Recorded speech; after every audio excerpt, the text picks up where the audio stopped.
Well, it's worth a further comment on the ascension. Acts 1, 10 and 11 tells us that two men dressed in white robes said, "Men of Galilee, why do you stand looking up?" And they talk about the fact that Jesus will return the way that he departed. Now, these two men dressed in white robes, clearly they just appear, and they were angels. Now, what do we know about angels? Well, they're part of God's creation.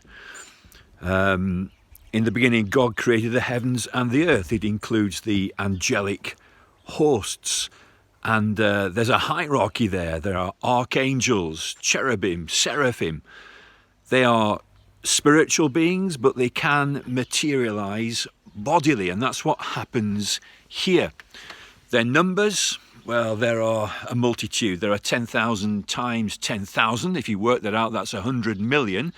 I'm not sure I meant to work it out, but they are messengers. The word angel means messenger, angelos, messenger, and they are sent to minister to those who will inherit salvation. That's you and me. They do the Father's bidding. They are keen and eager. They're watching for his every sign of what he wants them to do, and they're dispatched to do his bidding. They do it instantly. They do it perfectly, they do it willingly, they do it delightfully. That's a pattern for you and me. When we know the will of the Lord that we find in the scriptures, we do his will instantly, perfectly. We attempt to anyway. We're willing and eager to please him.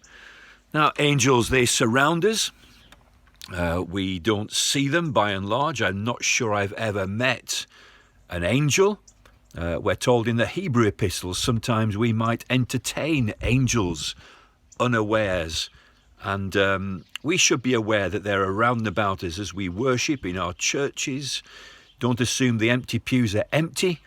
They may be filled with angels listening in. They long to understand more and more of the story of salvation. When we're in difficulties, they are around us.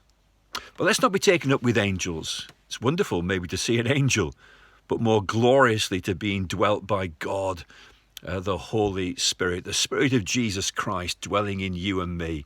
That is something we should rejoice over constantly. I met a man recently walking around Hendra Lake, where I live on the outskirts of Cardiff, and he said, I believe in angels. And he said, one day I saw a feather fluttering down beside me, and that was an angel. All he could talk about was angels. Well, there's something wrong with that. Angels point us to Jesus. Why do you stand looking up? This Jesus who has gone will return the same way. Angels help us to adore him. Focus on Jesus, the one who came and lived and died and rose again, that we might be forgiven. Angels